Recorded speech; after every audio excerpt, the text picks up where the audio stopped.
The Outsider podcast shares the opinions and analyses of Drew Landry. They are his thoughts, and his thoughts alone, and do not necessarily reflect every member of his audience or newsletter readers. Now, on with the show.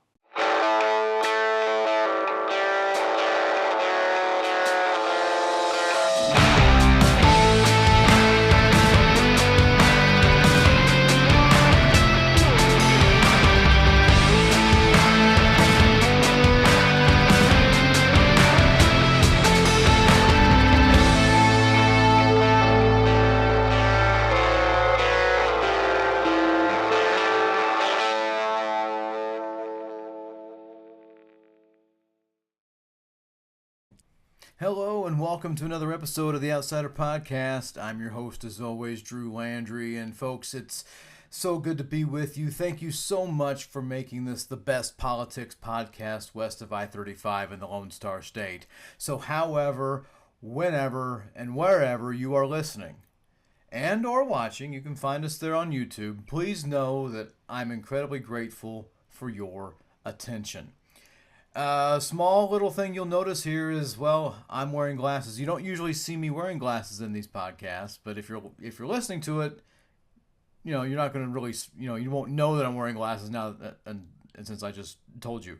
But if you're watching this on Substack or on YouTube, you see, hey man, he's wearing glasses. I know. Hey, look, I'm styling and profiling. All right, so let's let's just roll with it here. But in today's episode, I want to give you some info as to what's on the docket. I only have a couple of things. Well, really a few things. I have an interview with Texas House District 33 Democratic candidate Orlando Lopez. All right, Orlando Lopez joined me for about a 25-30 minute conversation about his campaign and his viewpoints on the direction of Texas and the things he wants to do to improve our state. But before I do that, I want to give you a story about a potential candidate for lieutenant governor. Now, for those of you who have very little interest in Texas politics, well, you need to have just a little bit of interest here. So the lieutenant governorship in Texas is way different than it is in other states. In other states, the lieutenant governor is like an afterthought. All right, it doesn't really do much. And there are some states where they run as a running mate with the gubernatorial candidate, the guy running or the gal running for governor. But in Texas, we elect almost everybody. So because of that, our statewide elected officials are in their own separate election. And in our state, in the Lone Star State, the lieutenant governor, through informal abilities, is a force to be reckoned with.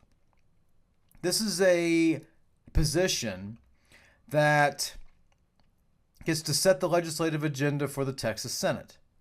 This means that he has a lot of power to decide what comes to the Senate floor, what gets to be passed. I mean, it's you talk about having a hands-on approach to the legislative process. That's the lieutenant governor in Texas. Now, it should also be mentioned here that it's the senators who give him this power every single session. So, the senators could say we don't want to do that, but there's a lot of people who love this current lieutenant governor inside that Senate, so they continue to give him such power. So it'll be interesting to see if that will continue. But that aside, there's a candidate who wants to run for lieutenant governor for a third time, and his name is Mike Collier.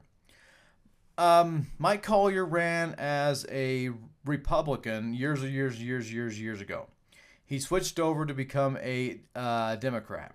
All right, he ran for controller in 2014 as a Democrat, and then in 2018 he ran as lieutenant governor as a Democrat. And in 2022 he came back and ran for lieutenant governor again as a Democrat. So he's a crossover from the old Republican mindset of business and all that, and now he's a Democrat who wanted to do a lot of things for education and stand up for for public school teachers, and really try to bring some common sense to those things. I met Mike Collier several times. He doesn't remember who I am, and that's fine. I don't lose sleep at night knowing that. Okay. But I think it's interesting to know that in 2018, and for those of you who may not know this, I actually ran for the state legislature in Texas in 2018 then, okay? So I was on the ballot the same time Beto O'Rourke was running against Rafael Cruz, better known as Ted Cruz, and Lupe Valdez was running for governor, and she was not a very good candidate at all. And then you had Mike Collier running for lieutenant governor. And then there was a whole host of others who were running for other particular statewide seats. It was all really going to come from the top. I mean, if O'Rourke was going to beat Cruz, then it seemed like that was, that the rest of them would follow suit. But, I didn't win my seat. Okay. Obviously you can see that. I don't think I need to remind anybody about that. But there are people who like to remind me about that, and they don't have a life, so good for them.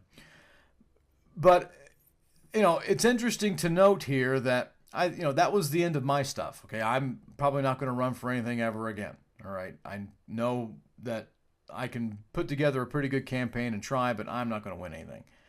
I might be able to win a snail's race. I don't know. But that aside, I didn't run in 2020. But Mike Collier comes back in a 2022 as a lieutenant governor candidate. He actually had a primary competition there. He had to go to a runoff, and he ends up winning that. All right. So he runs as a Democrat 3 elections in a row, statewide elections.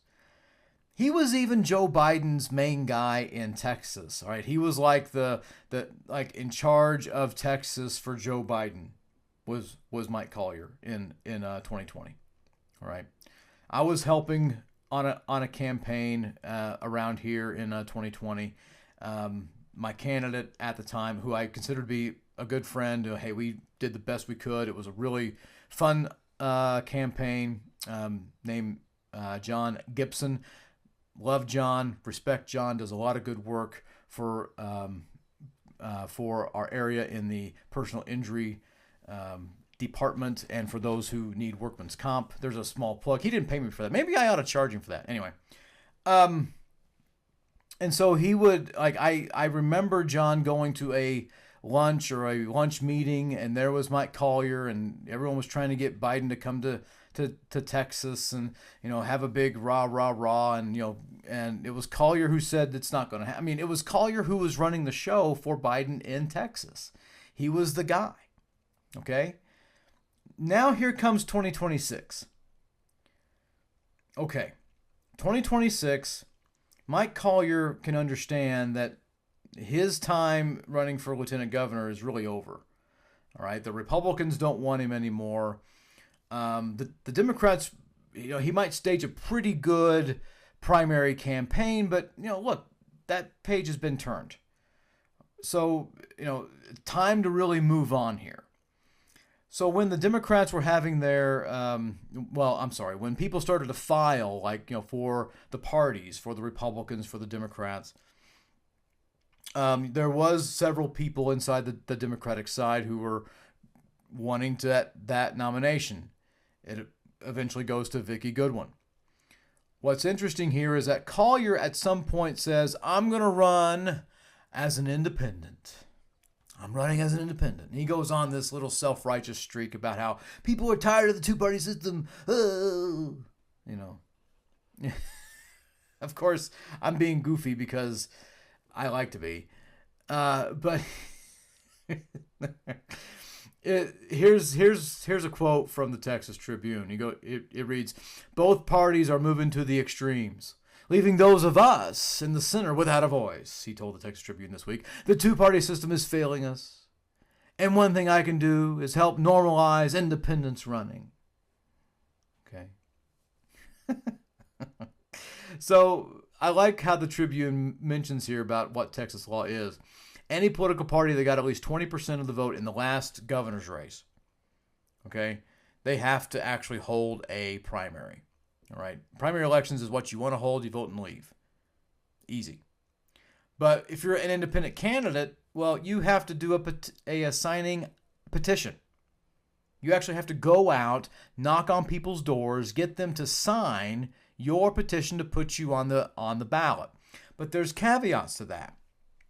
So you have to get 1% of the total vote in the last governor's race. Okay? 1% of about, there's about maybe 81 million people who voted. No, I'm sorry, not 81 million. 8.1 million people who voted in 2022 in that last governor's race. About that. 1% of that, I'm going to guess here, is 81,000.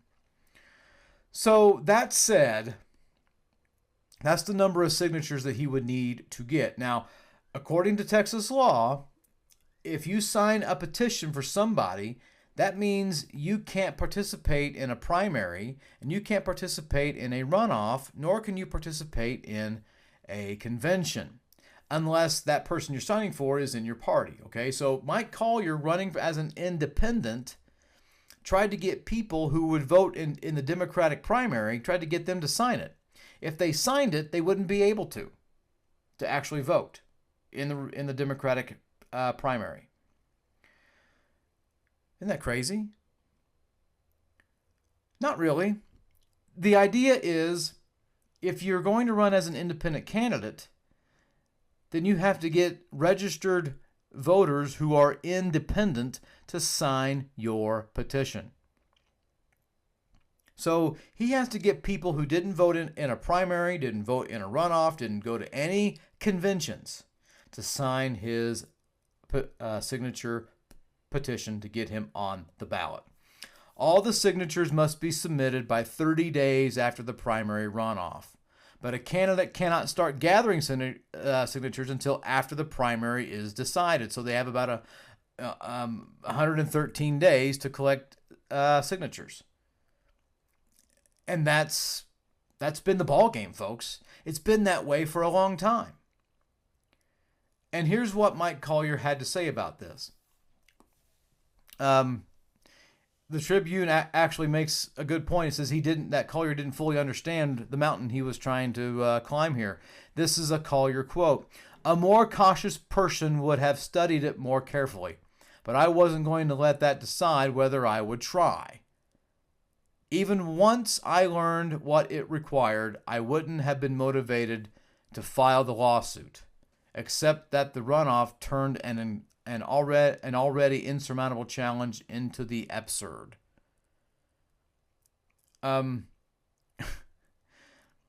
So what he's saying here is, I didn't know what I was signing up for, and now that I have a lot to really do, I don't think it's fair. Okay. So he's trying to do this holier-than-thou shtick with the parties and the primaries and all this stuff. Look, if he really felt this way, then he wouldn't have ran for the Democratic nomination in 22. He wouldn't have been Joe Biden's guy for Texas in 2020. And he wouldn't have tried to be fourth on the ballot in 2018 as the lieutenant governor's candidate. So the only reason he's doing any of this is that, one, he can't get the signatures in time. I mean, he openly admits that. Excuse me, I didn't mean to hit that microphone. My bad. Here's quoting from the Texas Tribune. Collier estimates that he would need 1,500 volunteers gathering several signatures an hour, which is a challenge since about 2/3 of the people he has encountered during the petition are disqualified because they voted in a primary. He sought bids for companies to help him gather signatures. One came in over $3.2 million, even before the timeline was cut short.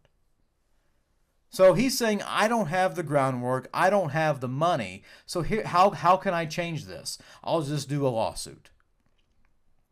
I'll sue the state. Oh my God. Mike, you're being ridiculous. Just stop this. This is like the dumbest thing you have ever done. And you're a smart guy. Mike Collier is a smart guy. All right? He's in the financial world. He's an accountant. This is a guy who knows numbers, and he talks in wonky ways. That aside, he should realize that this is for naught. What he's trying to do is just trying to get on the stage with Dan Patrick and Vicki Goodwin.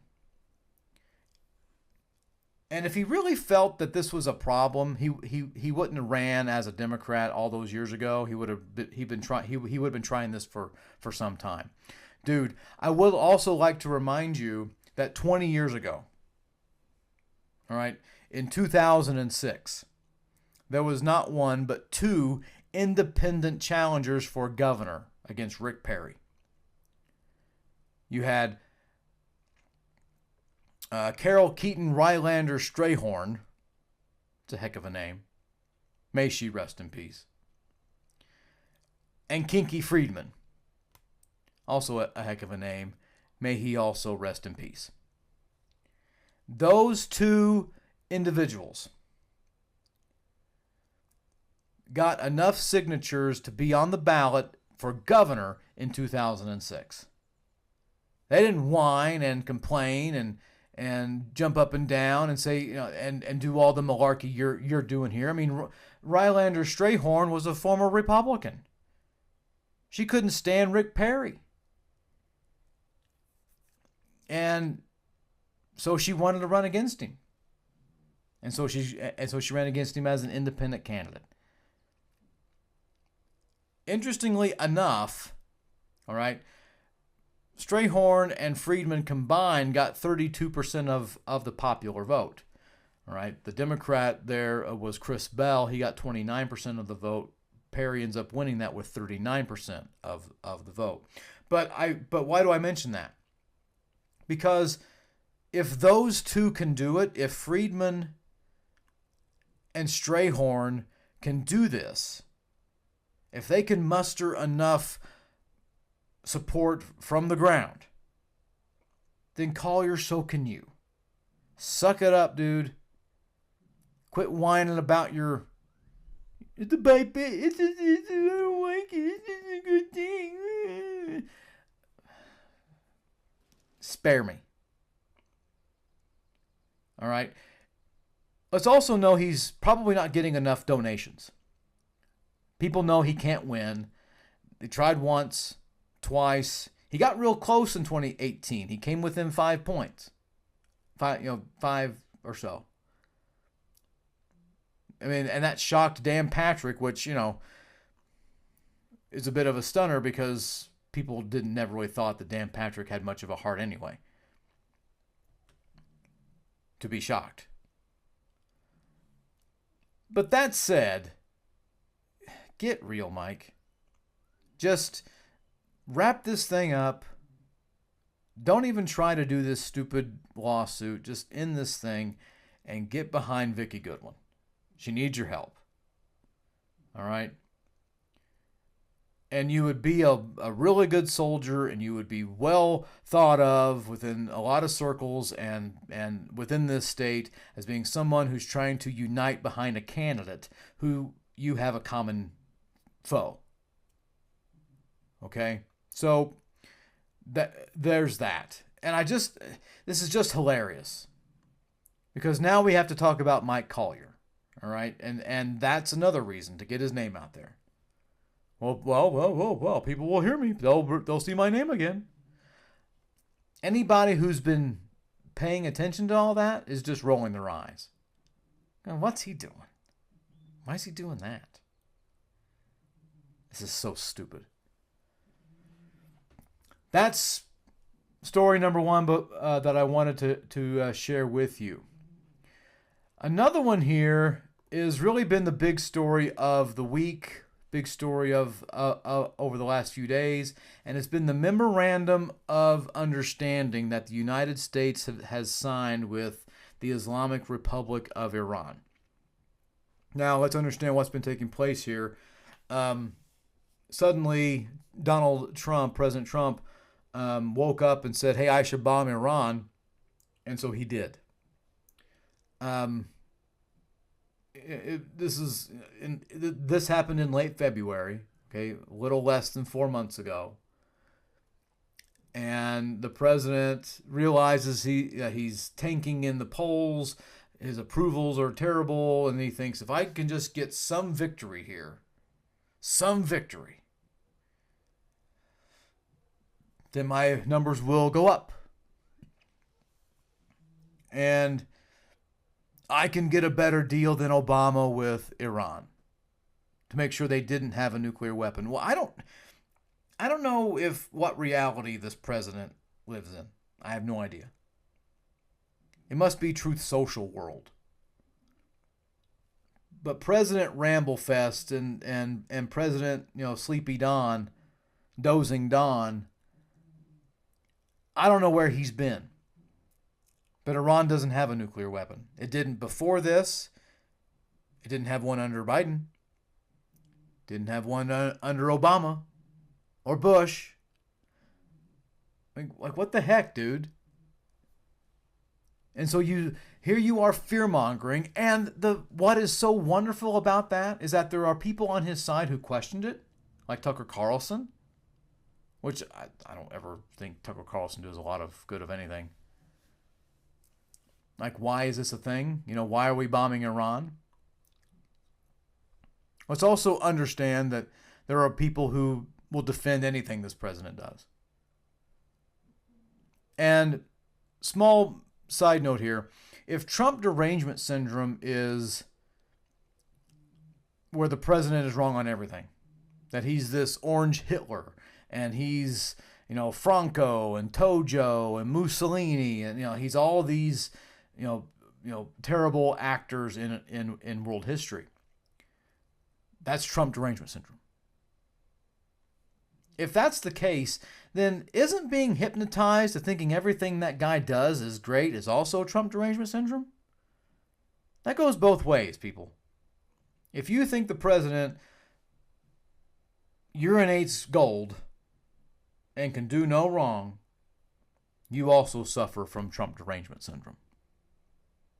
TDS is not just a one-way street. But what really gripes me here is that if you dare to criticize anything that the guy does and you actually have evidence and proof of it, now they throw that TDS at you. You try to hold people accountable and somehow you're deranged. That is the dumbest thing. That means they have no other response. So if people are going to comment on this video and say that I have Trump derangement syndrome, then you've really lost your marbles. That aside, when we look at what happened here with Iran, and we have this MOU, Memorandum of Understanding, let's understand what that is anyway, what an MOU is. It's a framework to do future work. We are officially saying that we will work together on something. And this thing is 14 paragraphs. It's 14 points. And I don't want to go through all of them because that would take longer than what's necessary here. But here's a second part. Here's the second paragraph here. It says, the United States of America and the Islamic Republic of Iran undertake to respect each other's sovereignty and territorial integrity and to refrain from interfering in each other's internal affairs. While this seems rather, benign, each country accused the other of trying to get involved with their stuff. So what they're trying to do is say, we'll both stay out of each other's way. The U.S. and Iran commit to negotiating and achieving the final deal in a maximum 60 days extendable with mutual consent. Okay, we'll do something here in 60 days. So, whatever. Upon immediate signing of this, the U.S. will begin the removal of its naval blockade and any disturbances or impediments, sorry, let me get the right, let me pronounce it correctly, impediments against Iran will fully end the naval blockade within a month, within 30 days. During this period, the traffic of vessels will be in proportion to the number of pre-war traffic being restored by Iran, and the U.S. further undertakes to remove its forces from the proximity of Iran within 30 days of the final deal. So the U.S. is freeing Iran. It can now do its thing in the Strait of Hormuz. And good for them. But here's a big part.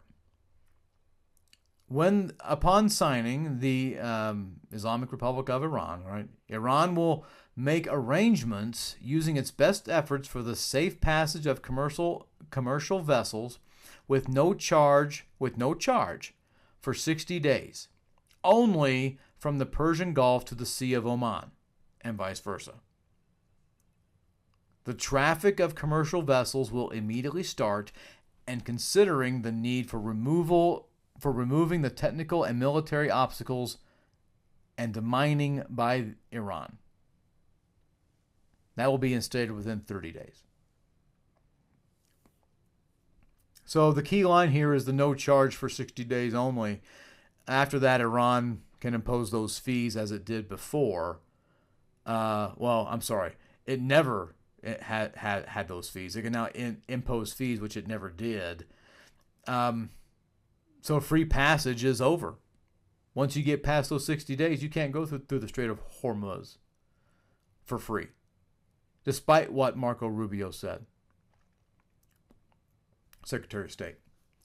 Here's the big part here. The U.S. undertakes with regional partners to develop a definitive, mutually agreed plan with at least $300 billion U.S. dollars for the reconstruction and economic development of Iran. The mechanism for implementation of this plan will be finalized as part of a final deal within 60 days. All required licenses, waivers, permissions needed for the relevant financial transactions will be granted by the U.S. So what the president said earlier in the week is that he keeps on insisting that the U.S. is not going to invest in Iran. We're not going to spend that $300 billion. But he appeared to leave it open that the possibility that the Persian Gulf states could provide that money.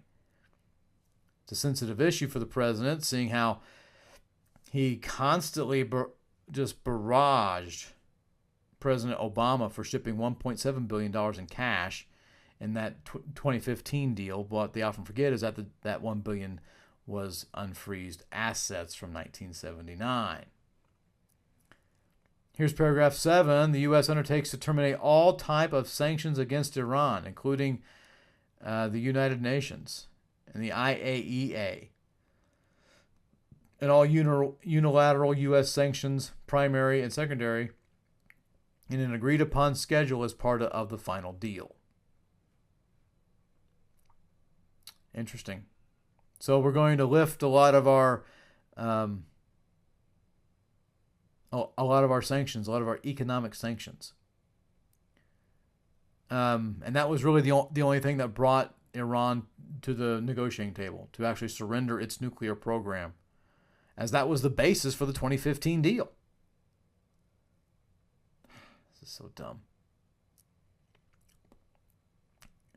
Iran reaffirms, this is paragraph 8, Iran reaffirms that it shall not procure or develop nuclear weapons.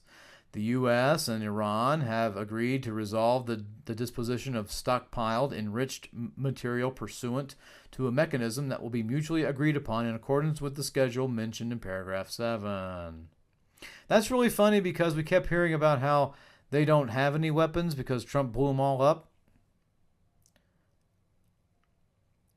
Okay. But the paragraph requires Iran to downblend or dilute the approximately 11 tons of enriched nuclear material in its possession including 970 pounds that are enriched to 60%, just short of bomb grade. But it does not require Iran to give up that material and ship it out of the country. Iran has resisted calls to surrender the stockpile, but it did exactly that in 2015. Jeez Louise. Paragraph 9 here, the U.S., pending the final deal, the U.S. and Iran agree to maintain the status quo. Iran will maintain the current status quo of its nuclear program, and the U.S. will not impose any sanctions. So we're going to beat the crap out of you, but you get to keep everything. This clause was important to establish a clear baseline for negotiations. Paragraph 10, the U.S. undertakes to immediately, upon the signing of here and the termination of all sanctions, the U.S. Department of Treasury will issue waivers for the export of Iranian crude oil, petroleum products, and derivatives, and all associated services, including banking transactions, insurances, and all that. This triggered an alarm among Iran hawks who have asked why Trump would even partially relax sanctions on Iran's oil. The United States will be trading away its most durable economic lever before the hard part of negotiations even starts. Here's paragraph 11. The U.S. undertakes to make fully available for the use of frozen and unrestricted, the use of frozen or restricted funds and assets to Iran upon the MOU's implementation. The U.S. and Iran will mutually agree on the procedures related to the release of these funds during negotiations. So they're going to get the frozen funds, which is $24 billion or more.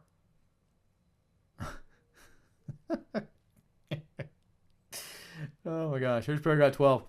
The U.S. and Iran agree that an executive mechanism will be established to monitor the successful implementation. So they're going to make sure that things are verifiable. 13 reads here that the subject to the beginning of implementation paragraphs 1, 4, 5, 10, and 11, and the continuing implementation of these measures, U.S. and Iran will start negotiating regarding the final deal. And paragraph 15 says the final deal will be endorsed by a binding United Nations Security Council resolution. This is just... So that's the MOU. So all that is just a basic framework of what this whole negotiation process will be. All right, but in the interim, they agree to do these certain things, like open up the strait, let Iran start trading its oil, all that, all those, and to keep low levels of uranium. We can find the posts. Complete and total surrender is what he said. Didn't get it. Taco. Trump always chickens out. Taco. This is just absurd. Look, there's a reason the president has an approval rating of about 40%. There's a reason that Democrats are in favor of the Republicans of an average of about 5 points. There's a reason that certain races in this state, in this midterm, are closer than what they should be. You know?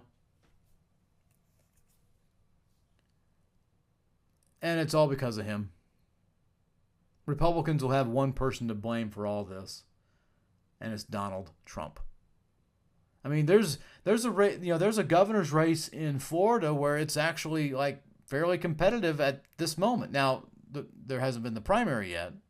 Republicans haven't and Democrats haven't nominated their candidates, but there's been some surveys at this moment to suggest that it's neck and neck between the front runners. And you got to wonder, how is that the case? One name.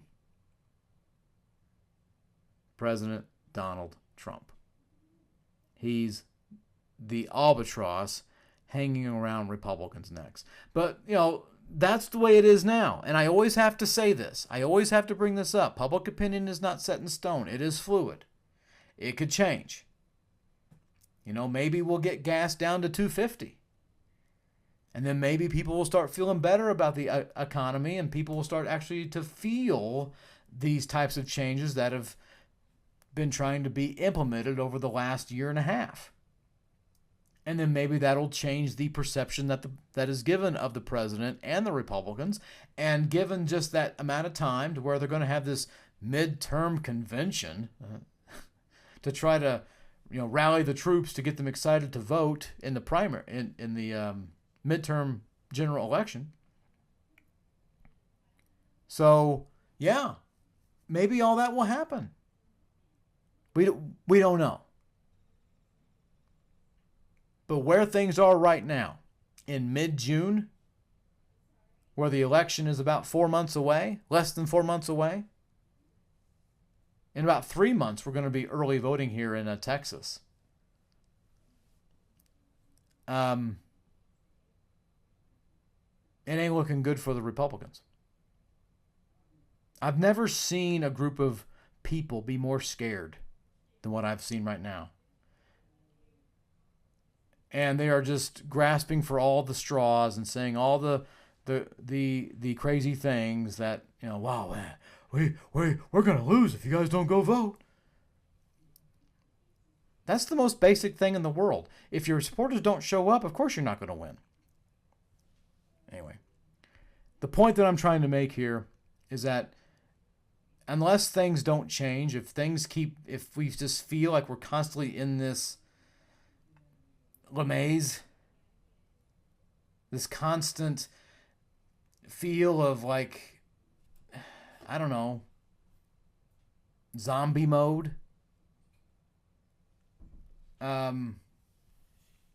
Republicans are just going to get their butts handed to them in November. And there's that. Okay. Those were the two things I wanted to spend time with you on before I get to my interview with Orlando Lopez, and I have that for you right here. Joining me in today's episode is Orlando Lopez, who's running for House District 33 in the Texas legislature. Orlando, thanks for joining the Outsider Podcast. It's such an honor to have you on. Thanks for being here. Yeah, thanks for having me, Drew. I've been following your podcast for a while now. I think some of the first emails I started getting when I kicked off my campaign late last year, was the Outsider Podcast. So I chose to, I was intrigued, right? Wanted to learn more about Texas politics, and sure enough, I got hooked. Mostly listened through Substack, but yeah, a lot of great content. Awesome. Well, hey, thank you for that. I honestly don't really ever think anyone, it reaches far, but hey, you're out there in the metroplexes, and so I appreciate the listen and the attention. So thank you for that. So I want to focus more on you here, and I'm curious. Tell our listeners, tell the audience here, like, have you always been in politics? Like have you always been interested in this? Like what caused you to want to run for House District 33? Sure. So I'll take a step back. No, I was never, ever involved. Never really interested in politics. As a matter of fact, I took political science twice in college, and not because I needed to. But the first time I got a C, it was just one of those filler courses. The second time I was like, well, I need to meet my minimum 12 hours. I'll just take it again. But no, it was probably the furthest from what I wanted to do. I chose to focus my career more on, I come from an immigrant family, so they were like, no, get a real job, so I was like, they told me the same thing when I tried to go into math. But I decided to focus on construction, and really that's what I started doing once I got out of school. I graduated from A&M. Don't hold that against me. I, started working in Houston in the commercial construction space, and then got an opportunity in DFW in 2016, the end of 2016, and been up here ever since doing multifamily apartment building. And, there's there's a lot that I feel like I've learned from there, a lot that I would love to keep doing. And through construction, really, that's gotten me in touch more with our workforce, the industry, right? And not hard at all to guess what the majority of our labor force is made of in construction. We have a lot of immigrants, documented, undocumented, it doesn't matter. They really help drive construction, one of the industries, and make it one of the best in Texas, making Texas the eighth largest economy in the world, right? So part of it is part of why I wanted to get into politics. That's a small part of it, right? But really, the main reason was looking at my daughter, looking at what's going on. I There was a point when it started in 22, right? We see Roe v. Wade, get struck down, and you just kind of keep seeing all these. They plan to start targeting members of the LGBTQ community, members of the Islamic faith. So, it comes. You'll realize that they slowly start chipping away at rights, and I don't want to get to a point where I look at my daughter, where she's old enough to understand, and I'm like, well, back in the day, your mom had more rights than you did. Heck, my mom, your grandmother, had more rights than you did. That's not at all what I want for her. I grew up Texas, born and raised here. Man, I was always so proud. I had so much pride every time I told someone I was from Texas. Like, no, no, no, I'm not just from the United States. We used to travel a lot. My dad was a missionary, so we went out of the country a lot. And when people would ask, say, yes, I'm American, but I'm also Texan. So that was really the thing that would give me a lot of pride. And Texas has just become really hard to recognize. That I grew up believing that, by the time I could remember, I was born in '92. George Bush, took over in '94. So from the time I remember, Texas was a Republican state, at least in my mind. So that to me was, well, you know what? I'm Texan, therefore I'm Republican. And that was, I never voted Republican. I will say that. I thought I was Republican, but once I started voting, I would say, like, well, I'm kind of more conservative, but I'll vote for this Democrat, just because I agree more with their views. And soon enough, you end up just saying, why am I lying to myself? I'm a Democrat. We just get so used to hearing it as an ugly word in Texas that you don't want to believe that you are. But I, I'm proud to say that I am a Texas Democrat, and I stepped up to the plate to run for this position because first of all, no one ran in 24 against Katrina Pearson, so I didn't want that to happen again this time. And I've got no experience, but that doesn't mean I'm not willing to do what I have to let people know that I care about the same issues they do, that I care about our public schools, that I care about the Texas workforce, that I care about others like me, because I am them. I am part of the working class, and we need to elevate the working class and truly give Texas back to the people. Mm-hmm. Yeah, what a story. I mean, that is such an interesting and cool story that you just shared there. Thank you for doing that. And I gotta say, Katrina Pearson doesn't really seem like, and no offense to her, well, maybe I Mm-hmm. do, but that's me talking. I'm behind a microphone. It doesn't matter. But that it seems that she's has some extreme viewpoints that may not really be like in the mainstream. I mean, she was a big voice for the voucher fight, and all the other extreme, social, culture things. You Right. looking at that and you're saying, what is going on? Like was that some of your motivation, or was it just to be a challenge? Or speak more about that, please. Yeah. So I'll be honest, I hadn't really looked so much into a lot of her viewpoints, a lot of her policies prior to even considering running. But I did know she was a strong voice for those Texas vouchers. And the more I got interested, the more I started looking into what she's been a part of, what she's participated in the past. You look at some of her history. She was involved with the Tea Party, and she I don't know if it was several times, or I know at least once she made she was a huge proponent of like, hey, Texas needs to secede from the Union, which Yeah. it just makes me laugh sometimes because she's like, well, my constituents want me to run for Congress. I'm like, really? And then, I'll tell you a quick little quip here, but they just unveiled a monument of the Ten Commandments here in Rockwall. So I went to the historic courthouse for that, where her office is, and this was on a Saturday. Mm-hmm. And funny enough, she's the one up there saying the Pledge of Allegiance, and I'm like, man, this is absolutely rich.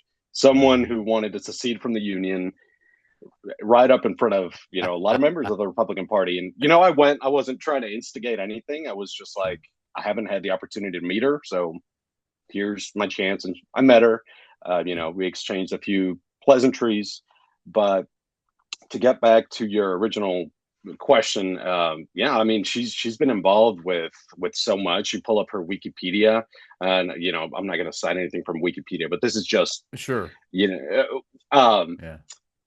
Her longest paragraph there, it's all involved around January 6th. How Oh. she helped, apparently was a liaison, was speaking from the White House. She was a former spokesperson for Trump, helped get him elected back in 2016. Mm-hmm. And rumor on the street is when they brought her in here, and I have not been able to confirm this, so I will say she was allegedly given a home in Rockwall County, to establish residency. This was back in 23. So that way she could primary Justin Holland, and she was able to run away with it in the runoff election back then. But Yeah. her views are just extreme. Absolutely. And I heard the same rumor. I heard the exact same thing. Of course, I mean, the way I remember your opponent was that when it was in the Republican primary in 2016, Ted Cruz, who was still in the race at the time, was being accused of having like four or five different mistresses, which is hilarious. But it was Trump who had the friend at the at one of those tabloids. I forget which one it was. It might have been the Inquirer.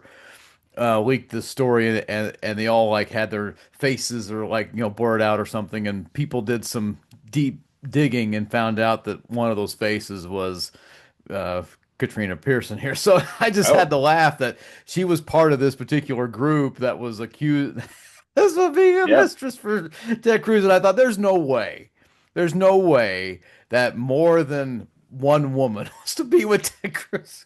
Yeah. Well, I hadn't heard that rumor before. Oh, okay, okay. Yeah, it's very interesting. But I won't repeat something unless if especially if I don't know it's true. If I know it That's is, good then on you. I'll say it. But it's just the nature of things. I don't want to be um, called out. Yeah. One of my biggest insecurities is man, you're not. He's not that smart when I say something untruthful. So that's Oh, what I'm trying to avoid. But that is funny though. I will say that is pretty yeah. funny. That I gotta, give you a little bit of kudos there. I mean, it's good on you that you're like, I just, that's fine for you podcasters to say stuff like that. I'm not gonna get into that. Good for you. Good. I think that's awesome. So let's talk a little bit about your campaign and something a bit more serious. Hmm. Hmm. What are some of the things that you want to do in the legislature? Should and when you take the office? Sure. So one of the big things, my wife is a former educator. She was a public school teacher. She was a counselor. So education is huge for us. We want to send our daughter to public school. Both of us are a product of public schools. We both went to school in the Rio Grande Valley. Both graduated from A&M, so she's an Aggie as Yeah. well. All public school. Hmm. So that holds a dear place in our hearts. So part of the legislation that I will support will definitely be getting rid of the vouchers, doing Yeah. what we can to fully fund our public schools, giving our teachers a raise. I mean, that is massive. I was pulling up some of the numbers, and we've got something like over 400,000 teachers in the state of Texas, and I believe the average salary, well below the national average, is around 62 and a half. And to give each of them a raise up to, a minimum of $100,000 would be about $15 billion, Yeah. which, that sounds like a lot of money, but in the grand Mhm. scheme of things, it's very, very doable. And I think our teachers, they deserve a raise. That they put up with a lot, and things have just been getting tougher, especially after COVID. I mean, my wife would tell me stories of just how far behind a lot of these kids were, Yeah. socially and academically. So that would be a big starting point for me. Teachers deserve, they should be able to live off one salary for sure. I mean, Yeah. I've it's unreal. I mean, Mhm. 2026, and here we are. Yeah, yeah, needing two or three jobs, and that's Hmm. turning into something of a bit of a norm for a lot of workers, and one job should be enough, and I couldn't agree more with you. I had Sarah McGee, who's from the Houston area, on the show last week, well, the week before last, and I asked Hmm. her this question. I'm going to pose the same thing to you. Should you win, and should House Speaker Dustin Burrows win his reelection and then he comes back wanting to be Speaker again, um, do you plan on voting for him? Would he have your vote for House Speaker, or would you say, well, if I'm in it, I mean, Democrats probably took over the House, so no thanks, or you gonna keep your options open, or have you even thought about it? Right. I've given it a little bit of thought, especially after, the Texas Democratic Party chair put out, what was a statement, a memo, Yeah. asking Democrats not to support him. And, a lot of the main reason why I'm in this race is because of Kendall. I the very first the very first event I went to was a chili cook-off fundraiser, and he just so happened to be there. It was in Rockwall County, where I was meeting with the county party chair.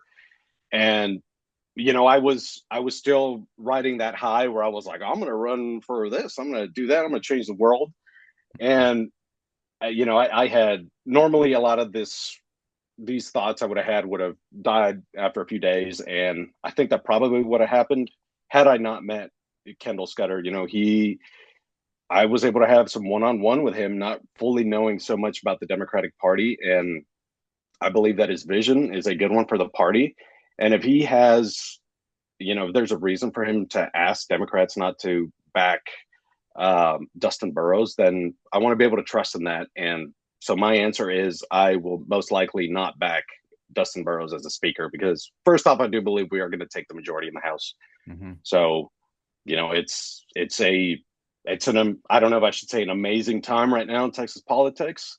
It's just very different for sure, a lot of change. But Hmm. that's not why I joined. I didn't join to be part of a winning team. I joined to, do something for my community and for my family, because anything that I do in the best interest of my family will be in the best interest of other families as well.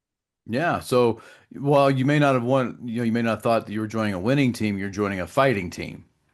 And so, That's right. That's a better way to say it. Yep. yeah. Hmm. So yeah, that's the middle class needs a fighter, and this is something that I don't know if you know this, but I ran against Dustin Burrows in 2018. Hmm. Obviously, we can tell how that turned out.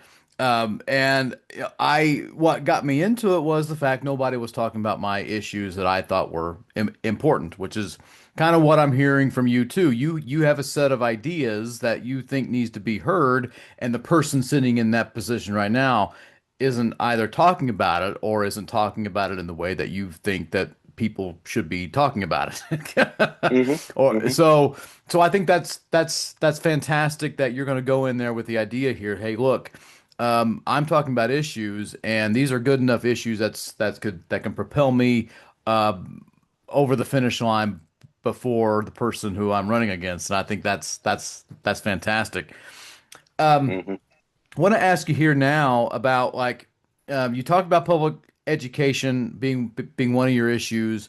Is there another one that you think is something that, hey, look, this next session we have to talk about this.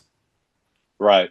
Right. So immigrants is another one of my main focuses. I've been putting it as number two, really tying it to the Texas workforce, like I mentioned. And we go back a few months, when construction was at a standstill in the Rio Grande Valley. So, like I said, both my wife and I, born and raised in the valley, So we still kind of keep up with a few of the instances there. All our family is down there, and it's not impossible that something like that could happen in the DFW area. I know it's a booming place for construction, but we have seen enough construction slow down that it's going to make an impact. So part of what I believe in is we have a lot of these folks, some that have been here undocumented, and I'm not. I want to do away with the notion that a lot of us Democrats want open borders. That's not at all Right. what we want. Yeah, We just exactly. we recognize the worth that a lot of immigrants, a lot of undocumented immigrants bring to our state. We make it easier for a lot of them to achieve the documented status, and they have so much more that can contribute to the state. I mean, Mhm. they're already contributing, on average about $5.1 billion every year in taxes to the Yep. state. And, Yep. contrary to what a lot of these Republican leaders say, they don't see any of those benefits. They keep saying, "Oh, they're getting free health care." Like there's a difference there. I mean, there's emergency health care, which obviously you're not going to leave someone dying on the street if they've got, been in an emergency or something like that. But, That's right. you know, if we're able to make it more accessible for a lot of these workers to get their citizenship, I think we have a lot more to gain from that. Yeah. Absolutely. And you make a really good point there because it was also these same type of leaders who were complaining about Abbott's, transportation system, like, Hmm. that whole busing thing. And oh, they're getting free rides. Well, then, do you know who's doing those free rides? Do you Yeah. understand what's happening there? And then like, these mayors said, okay, no more buses coming in from Texas, so Abbott puts them on a plane. And then you get Hmm. people saying, "Oh, they're getting free plane rides." Well, do you not realize who's doing this sort of thing? Like Yep. he's the one using our tax dollars to do that. It's not Hmm. anyone. It's not like some nefarious conspiracy to try to do that. But you make another really good point about how we make money. Like the state makes billions of dollars off of immigrants who are here by paying the sales tax. It's not like they get some sort of a sales tax exemption. Oh, well, you're Right. not legally here. Right. Well, you don't get to pay a sales tax. Huh? Yep. Yep. I know. And and it's And it's it's always been surreal to me that the legislature likes to do a cost hmm analysis of those who are here, but they don't ever want to do a cost benefit analysis. right. And so but because they know if they did that, the benefits would far outweigh the Oh costs yeah. of that. So yeah, you're gonna say Absolutely. something. Go ahead. No, no, I was just going to say, yeah, absolutely. I mean, and that leads me, to almost want to, it makes me want to put something like that together, a cost Yeah. benefit analysis. And, I'm a numbers guy. I love seeing what numbers are out there because, data is not going to lie to you. I mean, it's Mhm. factual. Well, a lot of us believe it, but, you talk to a lot of these other MAGA folks, they don't believe in data. Um, anyway, but yeah, that's definitely something that I would love to take a look at and present those kinds of numbers. Yeah, that's always something to really look into, and I think that's pretty fantastic. So tell our audience here, where exactly is HD33? Where does that go? Yeah. Um, so HD33, it currently sits, it's the majority of it is Rockwall County, and it's got a little sliver of southeast Collin County that goes from Richardson on the east all the way to Wiley in the west. So it almost looks like a pot with a pretty lengthy handle. So it's just immediately it goes completely around Dallas County. Okay. So we're just bordering Dallas County. So I've got Hmm. the majority of the district is Rockwall, and I've got some of Collin, but the bluest parts in the district are in Collin County. Yeah. And if you would have said that 10 years ago, everyone would have laughed. Like there's blue parts in Yeah. Collin County. What are you Hmm. talking about? But now, I Hmm. mean, it's yeah, absolutely. So that's pretty interesting that we're Yeah. seeing this change take place. Yeah. You look at and this I didn't know, but so far the only Democratic incumbent in Collin County right now is Mihaela Palisa. And Hmm. one of the things I didn't know is that her district, District 70, used to be Ken Paxton's back in the day. So I didn't know that, but who would have thought, right? 10 years Yeah. ago, oh, that'll Eh, belong to a Democrat. exactly. So, And, the Republicans want that seat. And so, they want to keep Katrina Pearson where she is, and they want to kick, Polisa out. And it's right. so funny to me because, she was one of those Democrats who gave a nominating speech for Dustin Burrows back in 2025. She was one who said, we need to keep it to be the Texas House, not Washington, our Texas. And, she constantly talked about that. And now they're just saying, thanks. Now we're coming after you.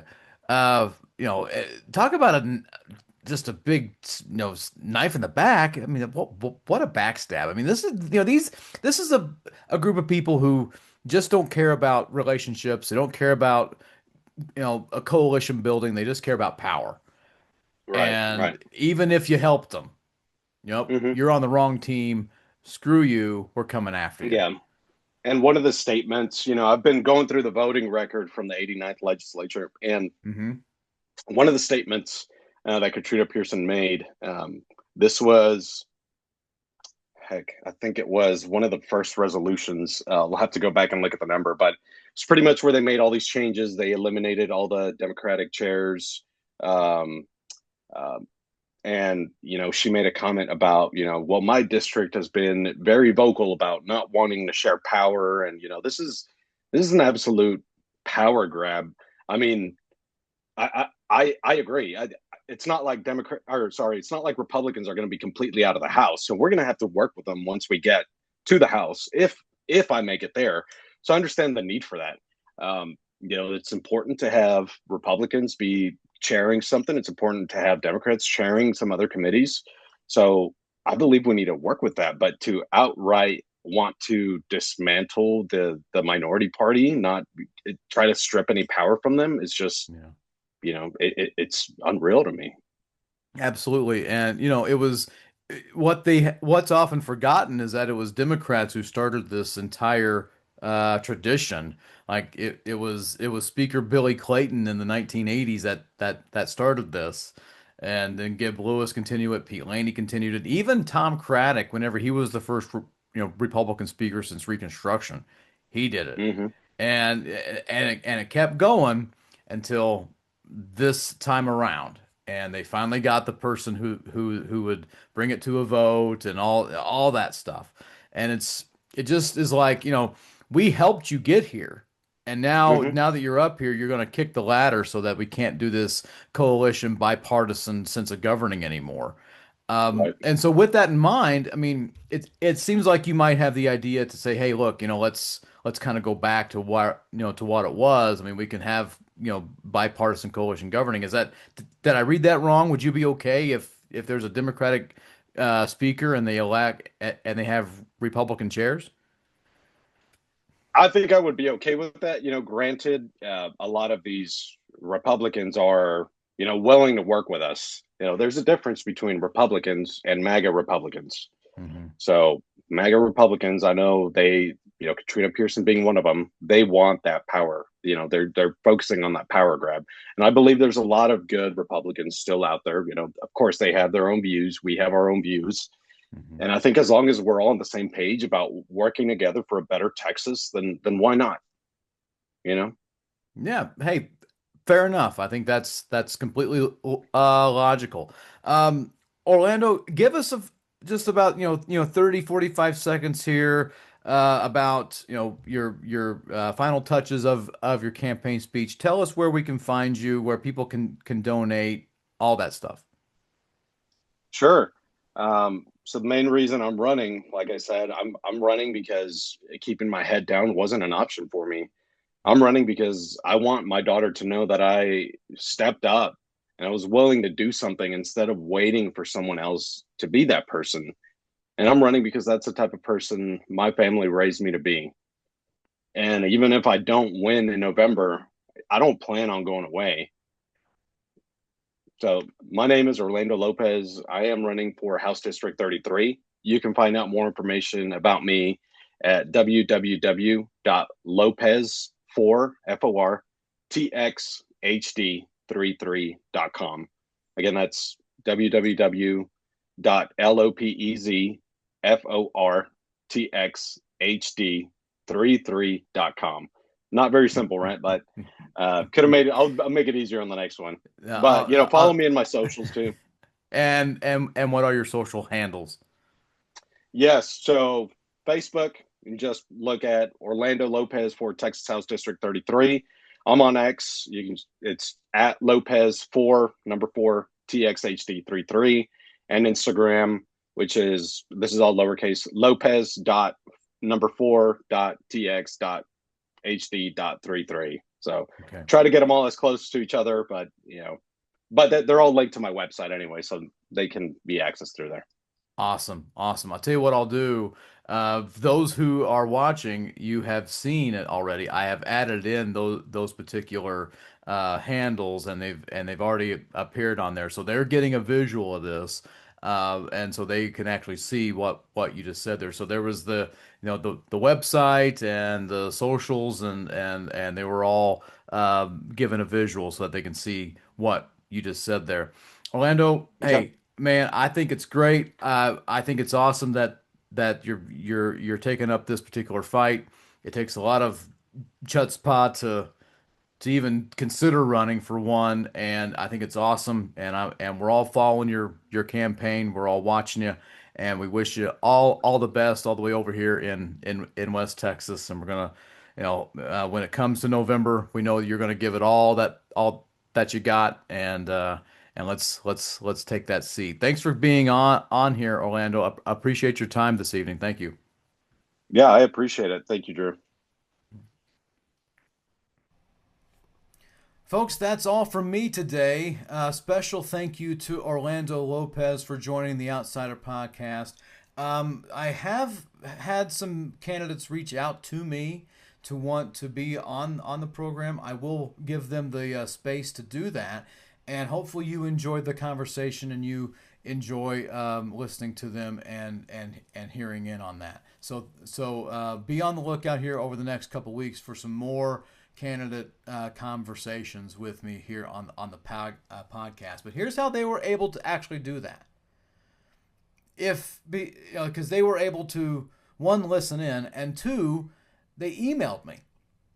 And look, my email right here, drew.landry9@gmail.com. Put in the subject head candidate appearance, something like that, and we can get that ball rolling. Folks, I have an open mic policy. I'll talk to anybody. I don't care who it is. I mean, you want to get, if you have some talking dog, or like Shrek, there's a talking donkey, let's get them on here. I don't care. We'll have a conversation, and they don't have to be people who agree with me. We can get people who completely disagree with me, and that would make for a very fun show. Things might get a little wild, but understand that it doesn't necessarily have to be people who are always on my side of things. I mean, if you know somebody who you'd like, hey, I want that person to just go after Drew, well, send them my way. drew.landry9@gmail.com, and we can work to set that up. Thank you so much for watching or listening to the Outsider Podcast. I greatly appreciate your attention, your viewership, your listenership. And I really hope you can share this episode and all the other shows, all the other episodes that I have on the Outsider Podcast. Really trying to expand my base here. So would greatly appreciate word of mouth with that. Thank you so much for that.